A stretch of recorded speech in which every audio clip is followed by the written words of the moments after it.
Hi guys, welcome back to one more mini blog. ఈ రోజు అయితే కొత్త రెసిపీ చూసేద్దాం.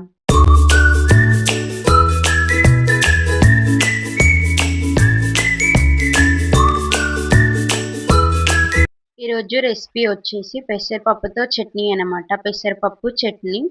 అండ్ వీడియోలోకి వచ్చేస్తే ముందుగా స్టవ్ ఆన్ చేసి ఒక ప్యాన్ పెట్టుకొని అందులో కొంచెం ఆయిల్ వేసుకోవాలి. ఆయిల్ వేడి అయ్యాక పచ్చిమిర్చి అండ్ టమాటాలు కూడా వేసుకొని బాగా మగ్గించుకోవాలి, బాగా ఫ్రై చేసుకోవాలన్నమాట. ఒక 5 to 10 minutes పచ్చిమిర్చి అండ్ టమాటాని బాగా ఫ్రై చేసుకోవాలి. మనకు చట్నీకి టేస్ట్ వచ్చేదే వీటితో కాబట్టి చాలా బాగా ఫ్రై అనేది చేసుకోవాలి. చాలా బాగా అయితే మగ్గించుకోవాలి మనము. ఒక 1 second మూత పెట్టి మళ్ళీ తర్వాత ఒకసారి తిప్పి ఇంకొంచెం మగ్గించుకోవాలన్నమాట.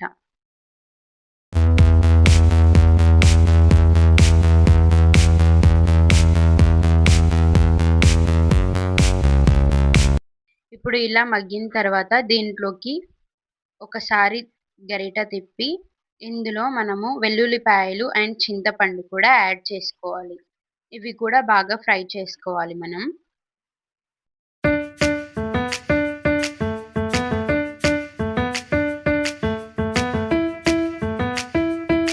ఇలా బాగా తిప్పుకొని మంచిగా ఫ్రై అయిన తర్వాత ఇందులోకి మనము కొంచెం పసుపు యాడ్ చేసుకోవాలి.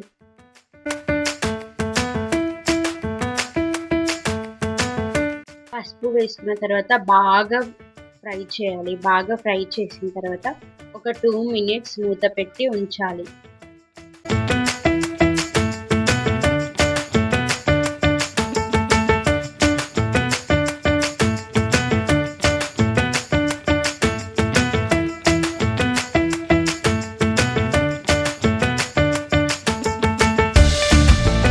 చూడండి, ఇలా బాగా ఫ్రై అవ్వాలి. ఇలా బాగా ఫ్రై అయిన తర్వాత స్టవ్ ఆఫ్ చేసుకోవాలి.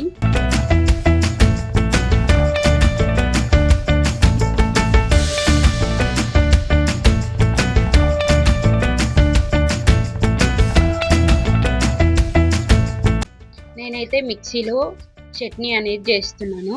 రోట్లో దంచుకుంటే చట్నీ టేస్ట్ చాలా బాగా వస్తుంది. అండ్ ఇక్కడ వచ్చేసి మనము ఇందాక నానబెట్టుకున్న పెసరపప్పును ఇప్పుడు ఫ్రై చేసుకున్న టమాటాలు అండ్ మిరపకాయలు ఉన్నాయి కదా, దాంట్లోకి యాడ్ చేసుకోవాలన్నమాట.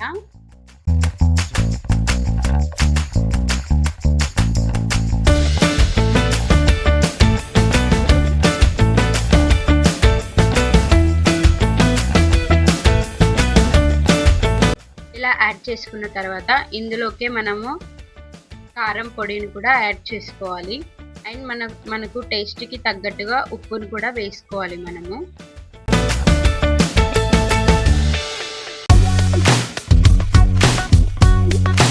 వేసుకున్న తర్వాత మూత పెట్టి మిక్సీ అయితే పట్టేయాలి మెత్తగా.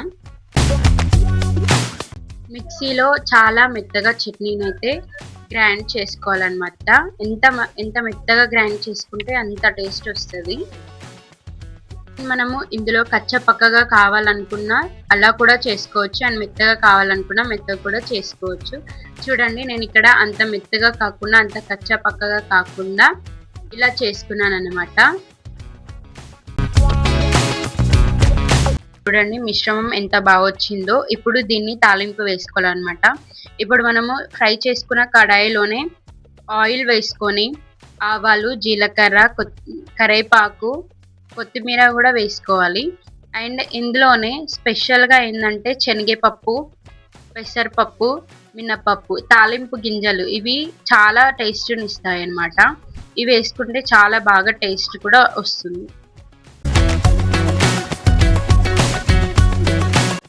ఆయిల్ వేడయ్యాక చట్నీలో యాడ్ చేసుకోవడమే, ఇంతే.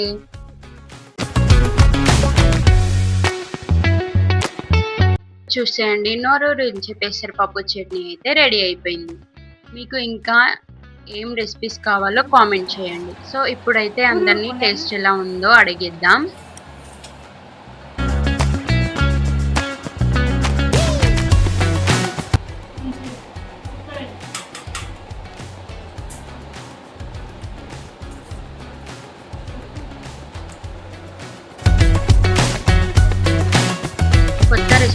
ముందుంటాను. అప్పటి వరకు like, share, comment and subscribe.